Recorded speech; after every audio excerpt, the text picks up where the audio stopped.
नारायण नारायण नारायण। अभी पितृपक्ष का समय चल रहा है और सभी लोग जो सनातन धर्म का अनुसरण करते हैं वो पितरों के प्रति श्रद्धा रखते हैं और इस पितृपक्ष में वे लोग पितरों के सम्मान हेतु कर्मकांड करते रहते हैं। जैसा कि मैं पहले भी बता चुका हूँ कि जो 4 प्रकार की हमारे जीवन में देवी बाधाएं होती है उसमें पितृ बाधा भी एक भयानक बाधा है। सनातन धर्म की जब ग्लानि हुई है तो लोगों के मन में जो अपने धर्म के प्रति, अपने धर्म शास्त्रों के प्रति एक अनास्था जो उत्पन्न हुई है, अनास्था उत्पन्न हुई है और शास्त्रों का ज्ञान रहा नहीं, वह शिक्षा पद्धति भी समाप्त हो गई जो गुरुकुलों में पहले दी जाती थी। भगवान राम के हम जीवन को देखते हैं कि 6 वर्ष की आयु में उनको चारों भाइयों को गुरुकुल में जाना पड़ा। वहाँ एक राजा का पुत्र होने के बावजूद भी एक सामान्य लोगों के जो विद्यार्थियों के साथ भिक्षाटन करना, खेती करना, गोपालन करना, शास्त्र और शस्त्र का अध्ययन करना, उनको 12 वर्ष तक ये सब करना पड़ा। और इस बीच में इतना पुत्र मोह होते हुए राजा दशरथ या उनकी पत्नियां अपने पुत्रों को देखने के लिए वो गुरुकुल भी नहीं जा सके। 18 वर्ष की उम्र में ही, फिर आयु में जब शिक्षा प्राप्त होने के बाद ही उनको पुनः दर्शन हुआ। तो इतनी हमारी जो कठोर गुरुकुल शिक्षा पद्धति थी उससे सनातन धर्म पूर्ण रूप से विश्व में व्याप्त था। आज धर्म का जो वास्तविक स्वरूप है उसमें विकृतपन आ गया है। आज जो धर्म का जो स्वरूप है इसमें थोड़ा विकृति आ गई है, वो पद्धतियाँ नहीं रही, लोगों में वो भाव नहीं रहे। धर्म को भी एक व्यापार की श्रेणी में लाकर खड़ा कर दिया। निश्चित रूप से ये पतन तो है, परंतु इससे ये सिद्ध नहीं होता कि हमारे ऋषि मुनियों ने मानव समाज के हित के लिए सर्वे भवन्तु सुखिना की भावना से जो अपना जीवन तपमय बिताकर विभिन्न प्रकार के मंत्र, विद्याएं, शास्त्रों आदि की रचना की, ज्ञान विज्ञान के क्षेत्र में उन्होंने जो अनुसंधान किए वो व्यर्थहीन है और वर्तमान समय में उनकी कोई प्रासंगिकता नहीं है, ऐसा सिद्ध नहीं होता है। इसलिए जो जीवन में जो नास्तिकपना, नकारात्मकता और धार्मिकता का भाव भले आ गया हो, परंतु जो प्राकृतिक और जो सृष्टि के जो नियम हैं वो आज भी सभी पर लागू होते हैं और सभी लोग उससे प्रभावित होते हैं। सृष्टि के आदिकाल से सूर्य पूर्व दिशा से निकलता था, आज भी निकलता है। वही वर्षा, वायु, जल सब कुछ है। जीवन और मृत्यु का जो चक्र है वो भी बिल्कुल वैसे ही निरंतर चल रहा है। हाँ, ये अलग बात है, शिक्षा पद्धति चूँकि भौतिकवादी होने के कारण हमारी जो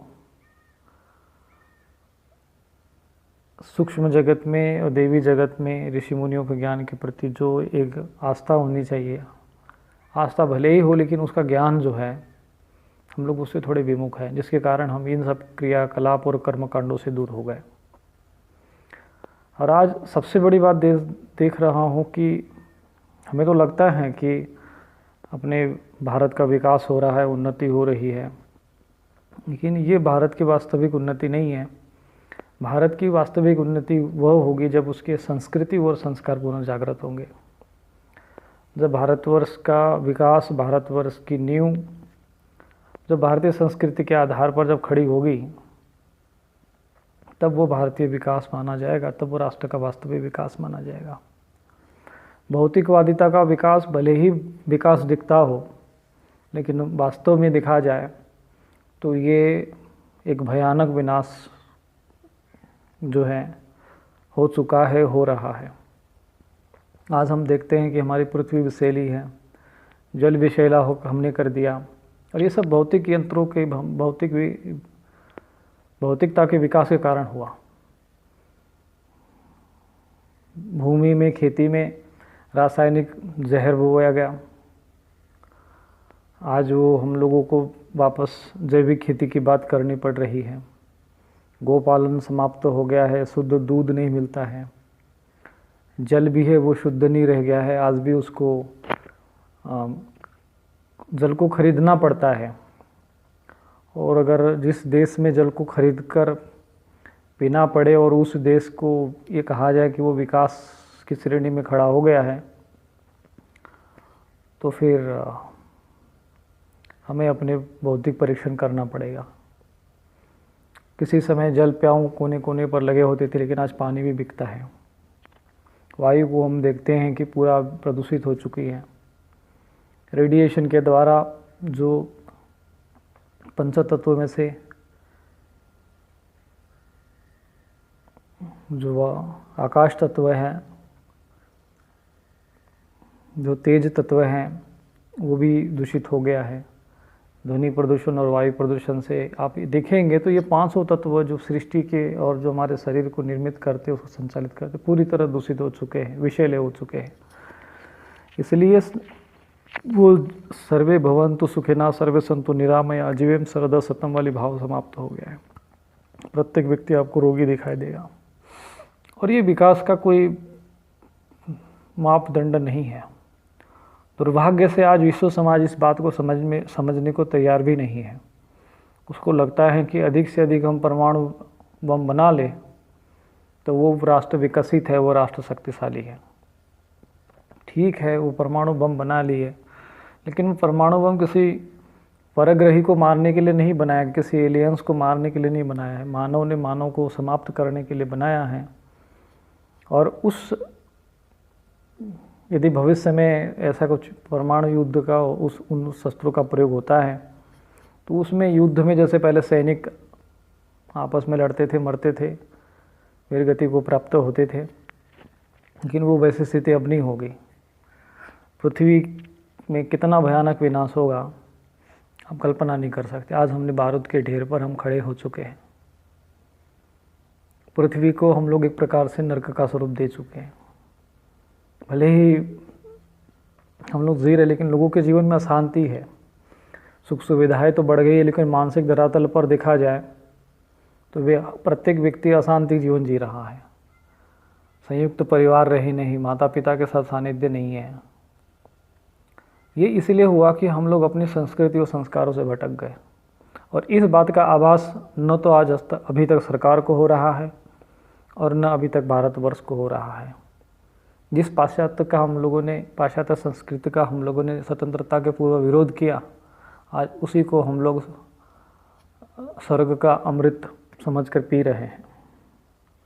आज भी पाश्चात्य संस्कृति के आधार पर हमारी शिक्षा पद्धति बनी हुई है। हमारे संस्कृति और संस्कार, हमारे जो गुरुकुल पद्धति, हमारे जो शास्त्र, हमारे जो वैदिक ज्ञान, जो हमारा ऋषि मुनि का ज्ञान, वो हमारे जीवन का अंग नहीं है। ये हमारे पतन का कारण है। और इसीलिए ये सारी विषय आज हम लोगों को रखना पड़ता है कि सामान्य लोगों को भी ये बताना पड़ता है कि हमें पितृपक्ष आ गया, तो अब हमें क्या करना चाहिए। क्योंकि कई स्कूलों में शिक्षा ही नहीं है उसकी, कहीं विधि विधान ही नहीं मालूम है।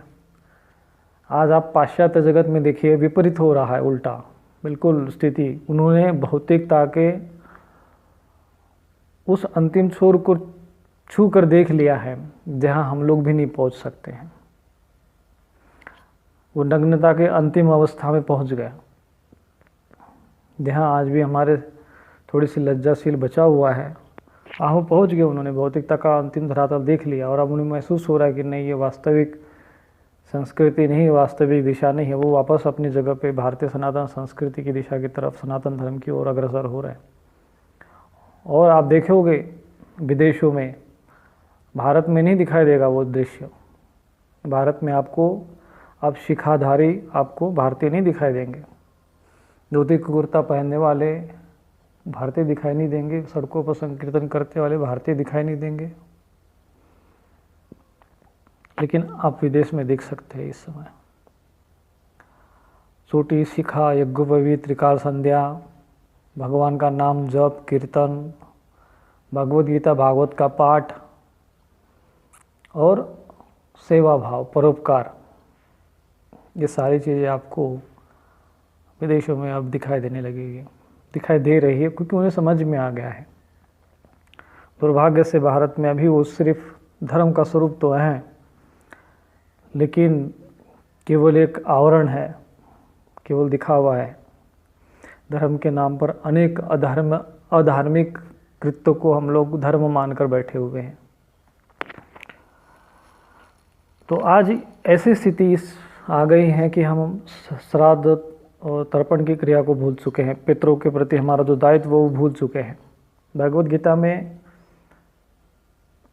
अर्जुन स्वयं कहते हैं कि अगर हम कुल धर्म नष्ट होता है तो लुप्त पिंडोदक क्रिया, जो पिंड और उदक, मतलब पिंड माने जो पिंडदान दिया जाता है, और उदक माने जल, जैसे जल से तर्पण किया जाता है, देवताओं को तर्पण करना, पितरों को तर्पण करना। गीता प्रेस की पुस्तक आती है नित्य कर्म पूजा प्रकाश, उसमें दैनिक तर्पण और श्राद्ध के विधान है।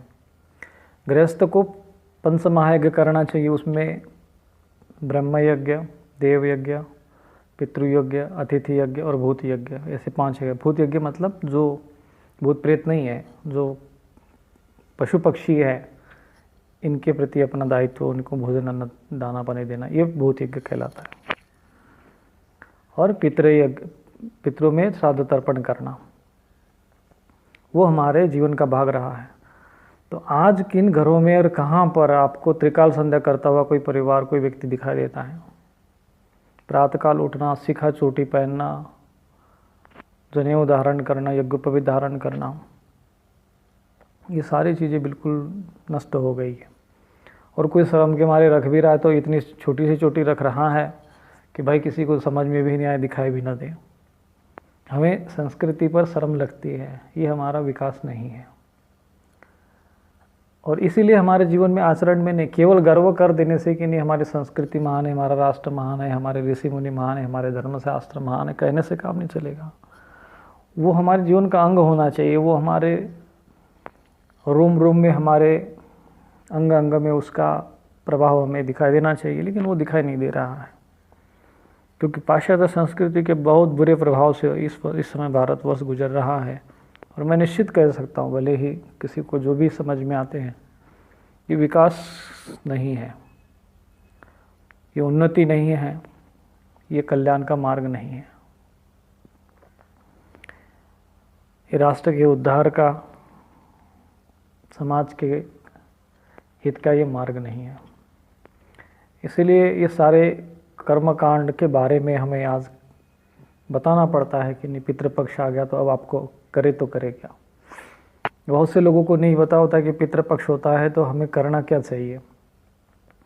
वास्तव में जो पितृ होते हैं, जो हमारे पूर्व, जो हमारे माता पिता है, जो हमारे मृतक, हमारे जो उनके माता पिता है जो मृतक अवस्था को प्राप्त हो गए,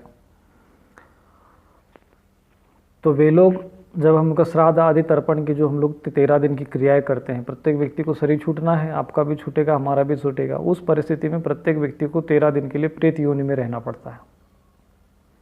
जब प्रेत योनि में रहते हैं तो उस समय जो स्मशान का अधिपति होता है, जिसको स्मशान भैरव या मसान भी कहते हैं, उसके नियंत्रण में उस जीवात्मा की आत्मा रहती है। ये नियम जो विशेष रूप से जो भगवान के भक्त है, जैसे उनको कोई अगर किसी लोक की दिव्य आत्मा अगर उसको लेने को आती हैं तो उसमें लागू नहीं होता है, लेकिन ये सामान्य प्रक्रिया में सभी लोगों को इसमें से गुजरना पड़ता है।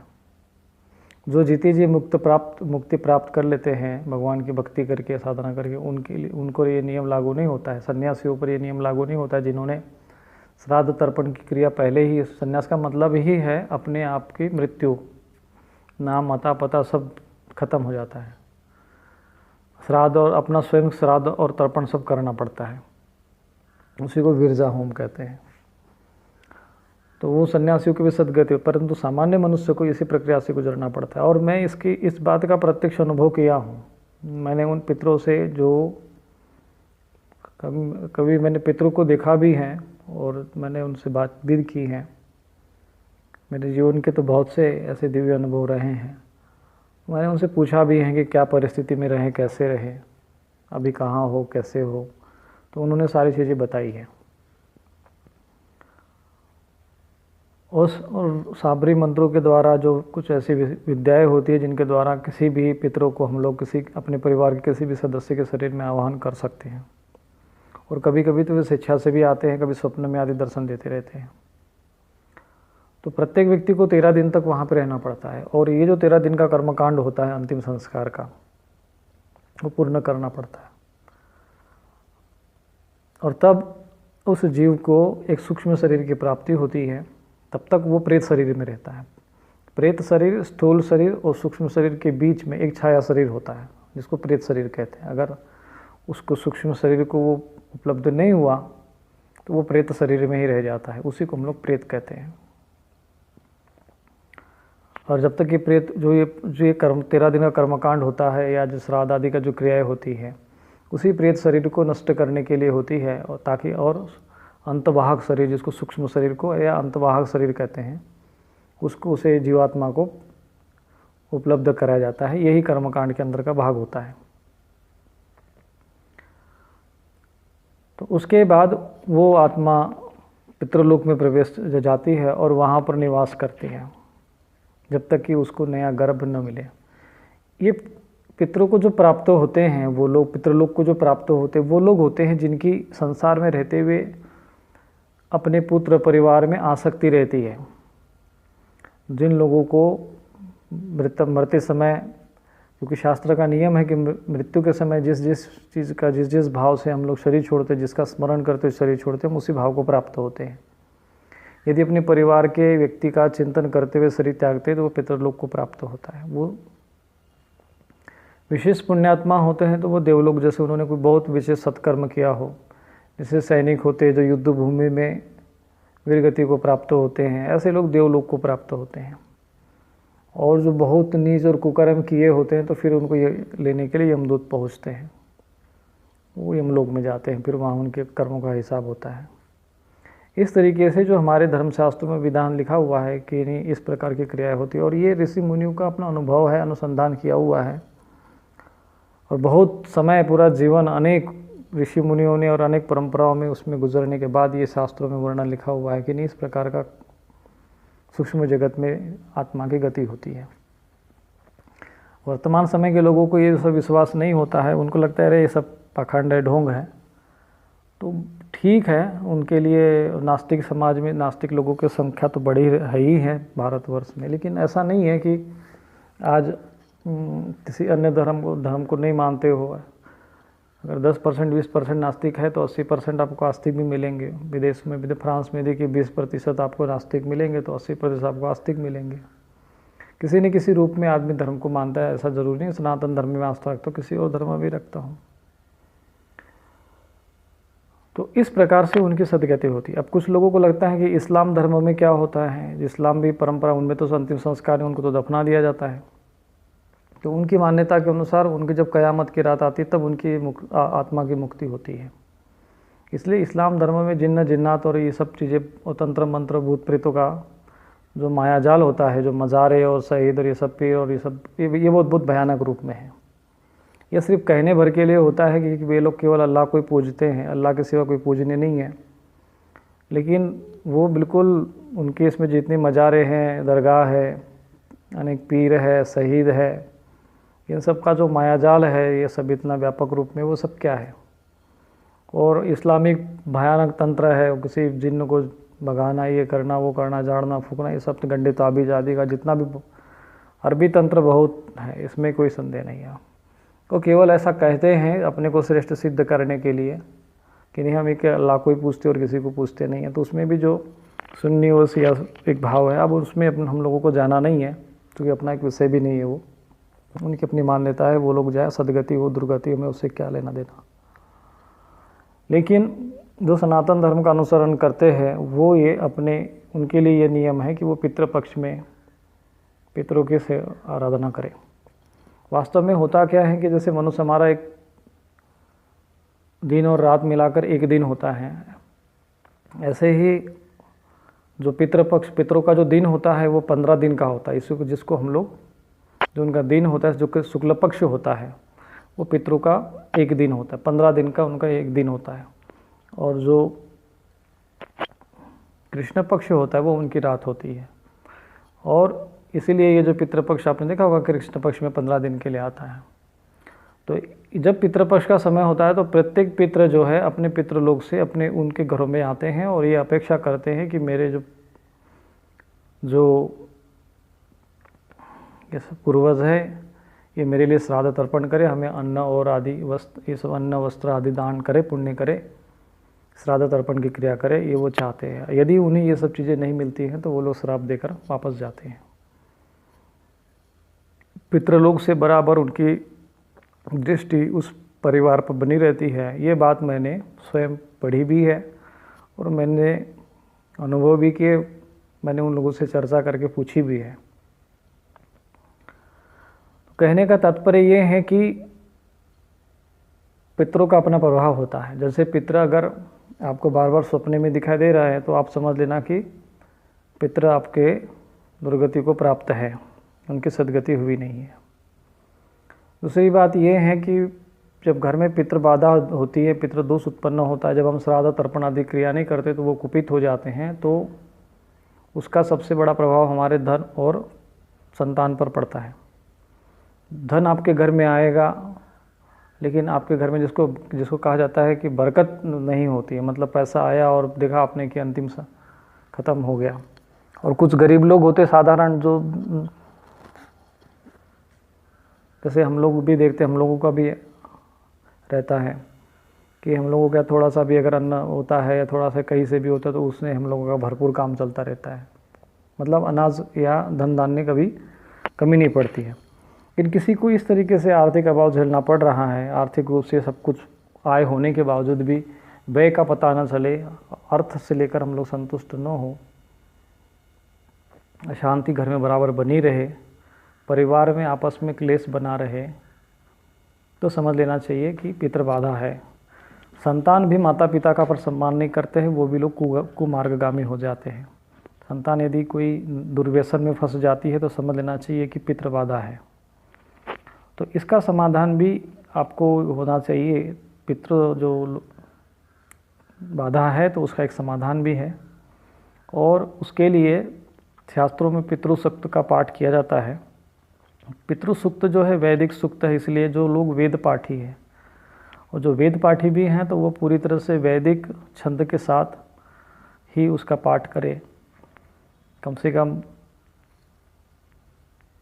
108 उसका पाठ हो, और जो भी हमारे परिवार के सदस्य अड़ोस पड़ोस के लोग हैं, ब्राह्मण वर्ग के लोग हैं जो कर्मकांड में लगे रहते हैं, ऐसे लोगों को श्राद्ध के निमित्त बुलाना चाहिए। श्राद्ध के निमित्त भी शुद्ध लोग होने चाहिए। अंग कटा हो किसी का तो उनको श्राद्ध पक्ष में उनको भोजन नहीं कराना चाहिए। बाकी परिवार में जो भी सदस्य हैं, अड़ोस पड़ोस का कोई भी व्यक्ति, चूँकि भोजन तो कोई और मान हो तो वो लोग करते, लेकिन सूक्ष्म रूप से पितृ लोग ही जिनके नाम से हम लोग भोजन कराते वो लोग भोजन करते हैं। और यदि हम ये सब नहीं कर पाते हैं, इतना विधान नहीं कर पाते हैं, तो पितृ स्तोत्र दिया हुआ है गरुड़ पुराण के अंतर्गत, हमने उसको वेबसाइट पे रख दिया, उसमें डाउनलोड किया। तो कम से कम आप पितृ स्तोत्र का पाठ करें, 15 दिन भी करें और प्रत्येक अमावस्या को करें। उसके बाद करना क्या चाहिए, जैसे मान लीजिए आपको कोई भोजन करने वाले ब्राह्मण नहीं मिलते हैं, कोई अड़ोस पड़ोस वाला व्यक्ति नहीं मिलता है, तो आपको करना क्या चाहिए कि दोपहर में जो भी आप भोजन बनाते हैं उसमें खीर हो, सफ़ेद वस्तु, मतलब जैसे खीर वगैरह होना अवश्य है, पूरी सब्जियां बनाइए और 6 पत्तल उसमें बनाइए। 6 पत्तलों में सभी प्रकार के भोजन सामग्री रख कर जैसे हमारे घर में कोई अतिथि आ जाए तो हम लोग उनको कहाँ भोजन में बैठाएंगे, इस भाव से कि वे लोग सूक्ष्म रूप से आए हैं। 6 पत्तल लगाइए, उसमें उनको प्रार्थना करें कि पितृ देवता जो भी यहाँ पे उपस्थित है सूक्ष्म रूप से, वे इस अन्न को ग्रहण करें। ऐसा बोल के चारों तरफ पानी का एक घेरा बना दीजिए और कुछ समय तक धूप बत्ती अगरबत्ती वहाँ जला दीजिए और कुछ समय तक वो पड़ा रहने दें। उसके बाद बाहर जो है, चाहे तो आप कुत्तों को खिला दीजिए, चाहे कौवों को खिला दीजिए। अब बहुत से धारणा ये होती है कि कौवों को खिला जाता है, तो ऐसा नहीं कि कौवा ही के रूप में आएगा और वो खाएगा, तो नहीं। पितरों को किसी भी रूप में खा सकते हैं, किसी भी रूप में उनको प्राप्त होता है। केवल उनके निमित्त देना चाहिए। आप किसी को भी दीजिए, पशु को दीजिए, कुत्ते को दीजिए, कौवे को दीजिए, मनुष्य को दीजिए, क्योंकि स्थूल तो अंश यही रह जाता है, उन्हें तो सूक्ष्म अंश प्राप्त होता है ना। तो इस प्रकार से हम लोग जो है यदि कर्मकांड करते हैं इस कम से कम पितृ जो पक्ष है उसमें, तो बहुत उत्तम रहता है। एक मन में प्रश्न बराबर लोगों का आया हुआ है कि पितृपक्ष रहता है तो हमारे क्या नियम पालन करना चाहिए। बहुत से लोग पितृपक्ष में तेल नहीं लगाते हैं, नाखून नहीं काटते हैं, बाल नहीं बनाते हैं। तो ये एक मूर्खतापूर्ण आचरण है। इसका कोई शास्त्र में ऐसा वर्णन ज़्यादा नहीं है विशेष रूप से, क्योंकि पितृ है वो अपने संतान को अशुद्ध रूप में क्यों देखेंगे। हाँ, वो जो अगर अपनी संतान है, पूर्वज है, वो लोग अगर प्रसन्न चित्त रह रहे हैं, सुखी रह रहे हैं, तो वो तो पितरों को तो प्रसन्न होगा ना। उसको इस तरह से भूत की तरह बने रह जाएगा तो कैसे उसको देखे के अच्छा लगेगा किसी को, माँ बाप को। आखिर वो पितर माने हमारे माता पिता ही तो हैं। तो इसीलिए ऐसा नहीं है। और धर्म कर्मकांड पूजा पाठ में किसी प्रकार की कोई बाधा नहीं होती है। पितृ कोई भूत प्रेत नहीं होते हैं कि हमारे पूजा पाठ से उनको कोई कष्ट होगा, दिक्कत होगी। ये वास्तव में क्या हुआ है कि जो लोगों ने धर्म के स्वरूप को समझा नहीं है, जिन्होंने साधना और तपस्या करके उस गहराई में प्रवेश नहीं किया है, ऐसे लोग फिर अज्ञानवश इस प्रकार की भ्रांतियाँ फैला देते हैं और समाज में गलत बात बहुत जल्दी फैलती है। महाभारत नहीं पढ़ना चाहिए, उसे पढ़ने से कलह होता है। बस ये किसी ने भ्रांति फैला दी, लोगों ने घरों में महाभारत पढ़ना छोड़ दिया। एक पाखंडी निर्मल बाबा पैदा हो गया, उसने कह दिया कि घरों में शिवलिंग नहीं रखना चाहिए, लोगों ने उठा उठा के फेंकना शुरू कर दिया। तो दुर्भाग्यवश कभी जो अब वो व्यक्ति कितना महान धूर्त व्यक्ति रहा, जिसको शास्त्र का ज्ञान नहीं है, अशास्त्रीय सारी बातें। लेकिन हम लोग भावुक प्रकृति के लोग अज्ञानता के वश इस तरीके से, चूँकि हम लोग स्वयं शास्त्र का अध्ययन किए नहीं है, तो अज्ञानी व्यक्ति को ही ठगा जाता है, अज्ञानी व्यक्ति ही भटकता है, अज्ञानी व्यक्ति ही इस प्रकार के षड्यंत्र का शिकार बनता है। अगर हमें स्वयं अपने शास्त्र का ज्ञान होगा तो हम क्यों इस प्रकार के लोगों के चक्रव्यूह में फंसेंगे। परंतु हमारे पास समय कहाँ है कि हम शास्त्र को पढ़ते। आजकल शास्त्रों को समझने का आधार एक हम लोगों ने गूगल को मान लिया। गूगल में भी अशास्त्रीय बातें लिखी हुई है और मैं आपको आगे चल के बताऊँगा। बहुत सारी बातें हैं, अगर हम बोलना शुरू करें तो बहुत भयानक स्थिति आपको सामने प्रकट हो सकती है कि वाकई में धर्म के नाम पर कितना लोगों को मतलब अशास्त्रीय बातें प्रचारित की जा रही है। तो आप उसमें ऐसा नियम नहीं, आप बिल्कुल करिए साधु पक्ष में। और चूँकि सबसे बड़ी चीज़ होती है कि जीवात्मा को गर्भ शीघ्र प्राप्त नहीं होता है, तो उन लोगों की अपेक्षा रहती है जो पितृलोक में रहते हैं। वास्तव में पितृलोक में वही लोग रहते हैं जिनको उस परिवार में ही जन्म लेने की इच्छा होती है, या प्रारब्धवश उनका जन्म तय हो जाता है कि हमें इसी परिवार में जन्म लेना है। तो वही लोग अधिकांश पितृलोक में ही, एक प्रकार से वो वेटिंग रूम होता है। जब तक उनका वो गर्भ मिलता नहीं, पुनर्जन्म लेने का समय नहीं, तब तक वो उसी में पड़े रहते हैं। वहाँ जो पितृलोक में कोई व्यवस्था नहीं है होती है, जो हम लोग श्राद्ध तर्पण आदि करते, वही उनको भोजन और जल उनको प्राप्त होता है।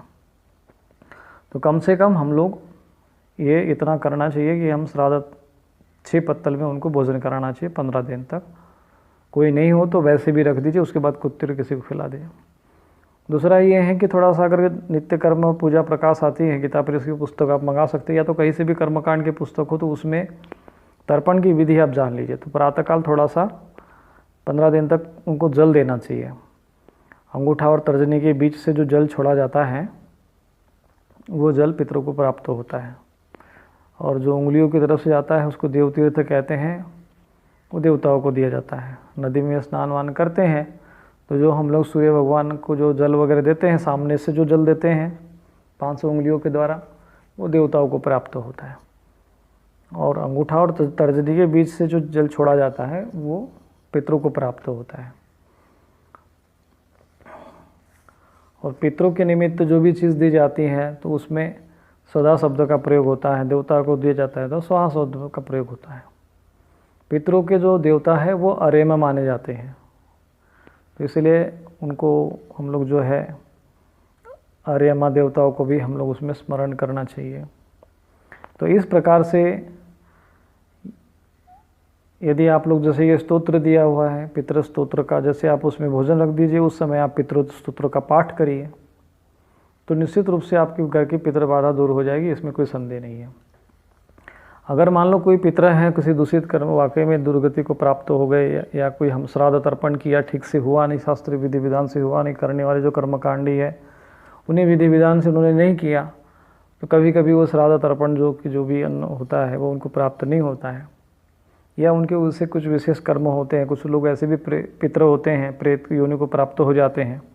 जो हमारे पूर्वज प्रेत योनि को प्राप्त हो जाते वो भी पितृ ही होते हैं, लेकिन वो पितृलोक में निवास न करके प्रेत योनि में प्राप्त होने के कारण वो इसी पृथ्वी के वातावरण में ही भ्रमण करते रहते, विशेषकर परिवार में ही। तो ऐसे लोगों की सद्गति के लिए वो प्रेत बाधा की श्रेणी में माना जाएगा। भागवत कथा सबसे उत्तम विधान होता है, या तो फिर नारायण बलि या तो त्रिपिंडी श्राद्ध। तो इस प्रकार के कर्मकांड अपने पूर्वजों के निमित्त, अपने जो अपने परिवार से गुजर गए हैं और बार बार अगर कोई सपने में आ रहा है तो उस व्यक्ति के निमित्त ये कर्मकांड करना चाहिए। भागवत कथा हुआ, त्रिपिंडी श्राद्ध हुआ या नारायण बलि आदि, और उन्हीं ब्राह्मणों के द्वारा, उन्हीं कर्मकांडी व्यक्तियों के द्वारा करना चाहिए जिनको इसका ज्ञान हो। आजकल तो जो समझ में आता है वो भी करने लग जाता है जिसको उसका विधान भी ज्ञात न हो। और थोड़ा बहुत स्वयं भी पढ़ना चाहिए, कम से कम हम लोगों को आजकल पुस्तकें उपलब्ध है तो खाली समय मिलता है तो आधा एक घंटे स्वाध्याय करना चाहिए, क्योंकि पंच यज्ञ में एक ब्रह्म यज्ञ भी है, अर्थात जो हमारे ऋषि मुनि ने जो शास्त्र लिखे उसका अध्यापन करना चाहिए। हर चीज़ गूगल से खोजा जाए ये ठीक नहीं है। शास्त्र में जो लिखा है वो स्वयं जानने का भी तो प्रयत्न करें। गीता प्रेस में बहुत सारे सस्ती ग्रंथ मिलते हैं, महाभारत मिलता है, रामायण मिलता है, आप उसको पढ़िए। वाल्मीकि रामायण पढ़िए। हम लोग रामचरितमानस में अटक जाते हैं। एक संत के भाव उन्होंने अपने प्रकट किए, उसी से पूर्ण ज्ञान नहीं होता है। उसके लिए हमें शास्त्र के उपनिषद है, ब्रह्मसूत्र है, वाल्मीकि रामायण है, उसको मूल ग्रंथों को पढ़ना चाहिए। उसमें फिर महापुरुषों की व्याख्या भी पढ़नी चाहिए। अब एक प्रकार से रामचरितमानस वाल्मीकि रामायण पे एक प्रकार से एक महापुरुष के द्वारा लिखी हुई व्याख्या है। महापुरुषों के अपने भाव उस व्याख्या के द्वारा प्रकट होते हैं, लेकिन वो प्रमाणित हो ऐसा आवश्यक नहीं है। इसके लिए मूल ग्रंथों का अध्ययन करना चाहिए। वाल्मीकि रामायण हुआ, महाभारत हुआ, उपनिषद हुआ, ब्राह्मण ग्रंथ है, आरण्यक है, विभिन्न प्रकार के सूत्र है, जैसे ब्रह्म सूत्र है, योग सूत्र है, सांख्य दर्शन है, दर्शन शास्त्र भी पढ़ना चाहिए। और ये छोटी छोटी पुस्तकें होती हैं, यदि आदमी प्रतिदिन थोड़ा सा आधा घंटा भी समय दे तो वो बड़ा ज्ञानी और ये सब धर्मशास्त्र में ज्ञान प्राप्त कर सकता है। इसलिए इस प्रकार से आप करें तो निश्चित रूप से छोटे मोटे कर्मकांड होते हैं, कोई ज़्यादा पितरों के लिए ऐसा नहीं है।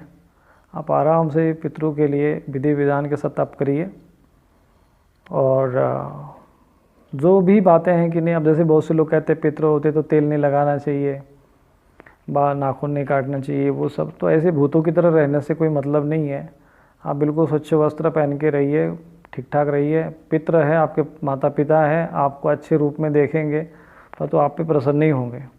जैसे माँ बाप, अगर कोई हम बच्चा नहाया नहीं है, अगर वो ठीक से तेल वगैरह बाल वगैरह नहीं बनाया तो कैसे माँ को कष्ट होगा। तो ऐसे ही है, तो थोड़ा सा कुछ चीज़ें विवेक का भी प्रयोग करना चाहिए।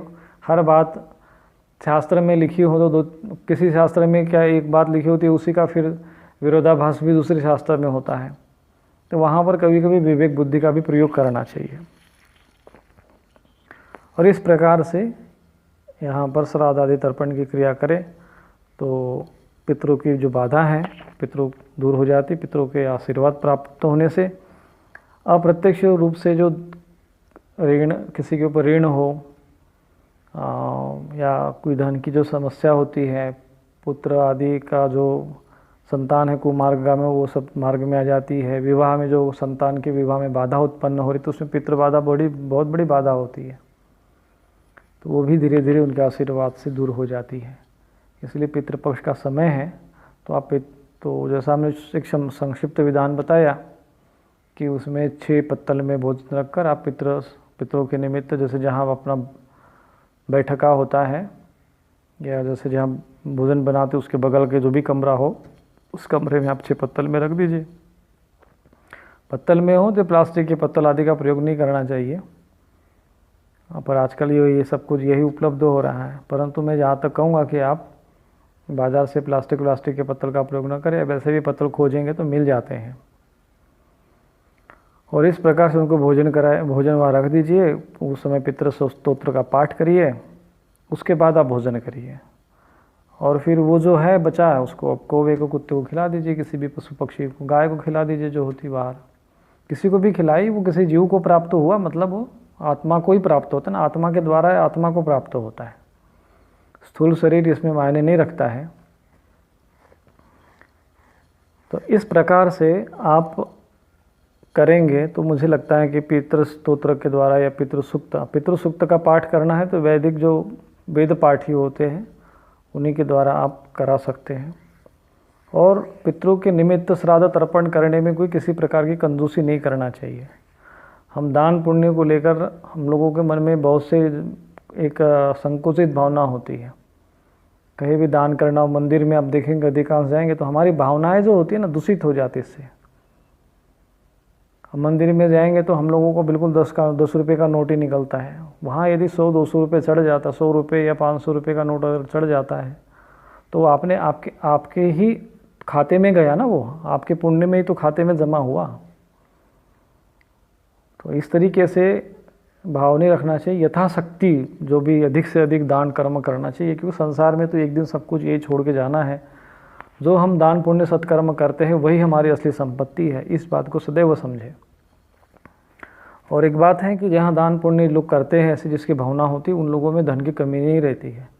आप वैश्य समाज में देखिए उन लोगों के अंदर दान की प्रवृत्ति होती है, इसलिए उस वर्ग में आज भी परंपरा देखिए कि उनमें धन का बराबर परंपरा से उनके घर में धन की वृद्धि होती रहती है।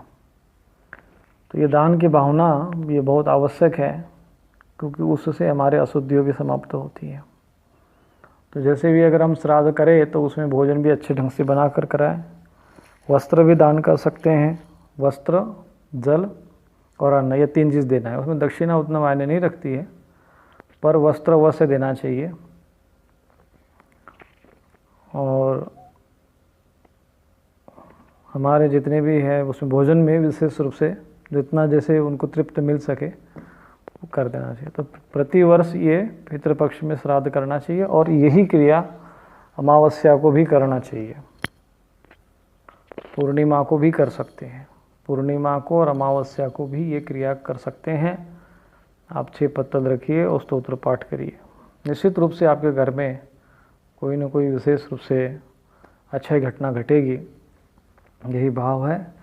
अन्यथा भाई चलो कुछ लोगों को नहीं उतना ज्ञान है, नहीं उतना पता है कि पितरों को प्राप्त होगा कि नहीं होगा क्या है, तब भी जब आप भोजन करा रहे हैं, दान पुण्य कर रहे हैं, तो आपके जीवन का एक सत्कर्म ही तो है।